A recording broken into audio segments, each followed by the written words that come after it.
हिमाचल में नेता विपक्ष जयराम ठाकुर का बड़ा दावा, कहा बहुमत खो चुकी है कांग्रेस सरकार, बीजेपी के सभी विधायकों को शिमला में ही रुकने का निर्देश। हिमाचल के सीएम सुखविंदर सिंह सुक्खू ने सरकार पर कोई संकट नहीं होने का दावा किया, कहा 6 बागी विधायकों ने विश्वास तोड़ा, लेकिन राजनीति में कभी किसी के लिए दरवाजे बंद नहीं होते।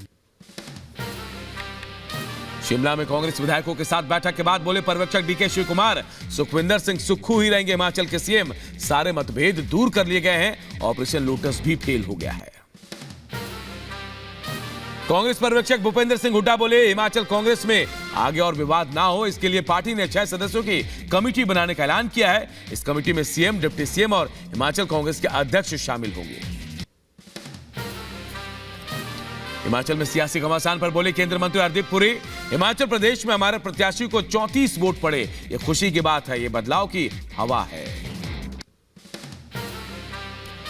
हिमाचल में कांग्रेस के 6 बागी विधायक पहुंचे हाईकोर्ट, अयोग्य करार देने वाले फैसले को चुनौती दी। बागियों ने कहा उनके ऊपर दल बदल कानून लागू नहीं, स्पीकर का फैसला अवैध है।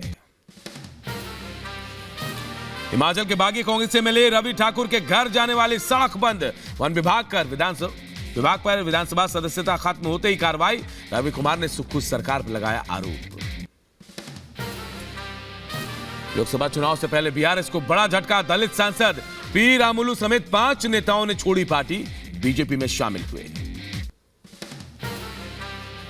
असम में एनडीए की सीटों का हुआ बंटवारा, असम की 14 लोकसभा सीटों में से 11 पर बीजेपी लड़ेगी, 2 पर असम गण परिषद और 1 पर यूपीपीएल उतारेगा उम्मीदवार। असम में कांग्रेस को लगा झटका, कांग्रेस के नेता राणा गोस्वामी बीजेपी में शामिल, सीएम हेमंता की मौजूदगी में शामिल हुए राणा गोस्वामी। बीजेपी में शामिल होने के बाद बोले राणा गोस्वामी, गुलाम नबी आजाद और ज्योतिरादित्य सिंधिया के नक्शे कदम पर चलते हुए कांग्रेस छोड़ी, आलाकमान से नाराजगी के कारण कांग्रेस छोड़ी है। असम के सीएम हेमंता बिस्वा शर्मा ने कांग्रेस नेता राहुल गांधी पर निशाना साधा, कहा असम में राहुल की न्याय यात्रा ने बीजेपी को किया बूस्ट। पश्चिम बंगाल में लोकसभा चुनाव से पहले कांग्रेस छोड़ बीजेपी में शामिल हुए कांग्रेस नेता और वकील कौस्तुभ बागची, शुभेंदु अधिकारी और बीजेपी के प्रदेश अध्यक्ष सुकांत मजूमदार की मौजूदगी में बीजेपी में शामिल हुए। शरद पवार ने महाराष्ट्र के सीएम एकनाथ शिंदे, अजीत पवार और देवेंद्र फडणवीस को लंच पर बुलाया, चिट्ठी भेजकर 2 मार्च को बारामती का अपने आवास पर आने का निमंत्रण दिया है। यूपी में लोकसभा चुनाव लड़ेगी एमआईएम, असदुद्दीन ओवैसी की पार्टी ने सपा के गढ़ आजमगढ़ बदायूं समेत 7 सीटों पर उम्मीदवार उतारने का फैसला लिया है। चुनाव में सपा कांग्रेस के एनडी गठबंधन की बढ़ेगी टेंशन। कांग्रेस नेता बीके हरिप्रसाद का विवादित बयान, कहा पाकिस्तान बीजेपी के लिए दुश्मन देश, हमारे लिए पड़ोसी, बीजेपी भड़की। कांग्रेस नेता बीके हरिप्रसाद के पाकिस्तान प्रेम पर बोले केंद्रीय मंत्री राजीव चंद्रशेखर, कांग्रेस की मानसिकता है कि जो देश हित में काम करते हैं वो कांग्रेस के विरुद्ध हैं। सपा के बागी विधायक मनोज पांडे अयोध्या पहुंचे, मनोज पांडे ने अयोध्या में रामलला के दर्शन किए। राम मंदिर में दर्शन के बाद बोले मनोज पांडे, रामलला के खिलाफ बात करने वाले कभी सफल नहीं होंगे, पहले जाने की अनुमति नहीं देना दुखद है। सपा और कांग्रेस के बीच बनी सहमति, एटा से सपा के लोकसभा प्रत्याशी देवेश शाक्य एनडी के बैनर तले चुनाव लड़ेंगे, कांग्रेस कार्यालय पहुंचकर दिखाई एकजुटता। यूपी के अंबेडकर नगर में पुलिस अधीक्षक ने किया औचक निरीक्षण, अधिकारियों को दिए जरूरी निर्देश। यूपी के एटा में नवनिर्मित अग्निशमन भवन का मुख्यमंत्री योगी आदित्यनाथ ने किया लोकार्पण के दौरान केंद्रीय मंत्री एसपी सिंह बघेल, क्षेत्रीय जलेसर विधायक संजीव दिवाकर समेत कई नेता मौजूद रहे। महोबा में दूषित पानी पीने से मवेशियों को हुई मौत, पानी में यूरिया पदार्थ के मिलने से जहरीला हुआ था पानी। राजस्थान के पोखरण में भारतीय और जापानी सेनाओं ने संयुक्त अभ्यास धर्म गार्जियन में हिस्सा लिया, दोनों देशों के बीच सहयोग और साझा रणनीतिक हितों को दर्शाया गया है। डीआरडीओ ने 28 और 29 फरवरी को 2 सफल उड़ान परीक्षण किए, चांदीपुर से ओडिशा के तट पर जमीन आधारित पोर्टेबल लॉन्चर का परीक्षण किया।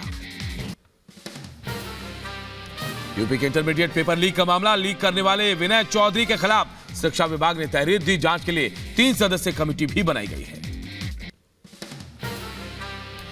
यूपी के शाहजहांपुर में मुख्यमंत्री सामूहिक विवाह का आयोजन, कार्यक्रम में 1683 जोड़ों का विवाह संपन्न हुआ। योजना के तहत 1 लाख रुपए की भी राशि दी गई है। महाराष्ट्र के नासिक पुलिस ने उद्धव सेना नेता सुधाकर बडगुजर के खिलाफ दर्ज किया मामला। बडगुजर पर दाऊद इब्राहिम के गुर्गे सलीम के साथ कथित संबंध होने का आरोप। हल्द्वानी हिंसा मामले में पुलिस का एक्शन, मास्टरमाइंड अब्दुल मलिक का बेटा अब्दुल मोहित गिरफ्तार। पुलिस ने मामले में 79 आरोपियों को अब तक गिरफ्तार किया है। राम रहीम पर पंजाब हरियाणा हाईकोर्ट सख्त, बिना इजाजत परोल नहीं। गैंगरेप और डबल मर्डर केस में उम्र कैद की सजा काट रहा है राम रहीम। राजस्थान के अलवर में जबरन धर्मांतरण और निकाह की कोशिश का मामला सामने आया। 2 हिंदू लड़कियों ने थाने में शिकायत की। रूममेट पर मुस्लिम लड़के से दोस्ती और निकाह करने का दबाव बनाने का आरोप लगाया। अलवर की घटना पर बोले बीजेपी विधायक बाल मुकुंद आचार्य, हिंदू लड़कियों को फंसाने की साजिश हो रही है। मामले की तह तक जांच करनी होगी। बिहार में अपराध पर लगाम लगाने के लिए बड़ा कदम, एनडीए सरकार ने बिहार अपराध नियंत्रण संशोधन विधेयक पारित किया।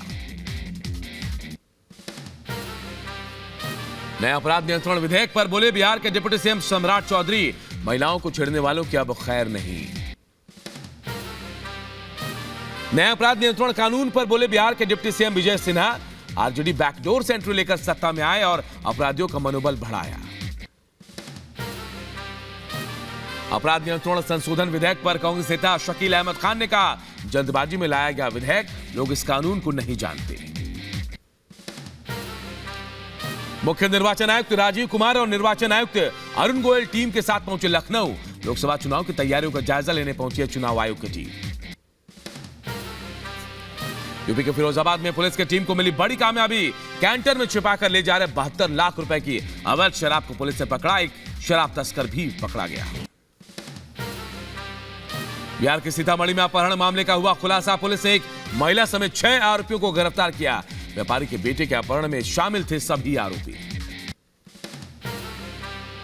बिहार के मुजफ्फरपुर में 1.5 लाख की लूट का मामला सामने आया। नकाबपोश 3 बदमाशों ने लूट को अंजाम दिया। लूट की घटना सीसीटीवी कैमरे में कैद हो गई।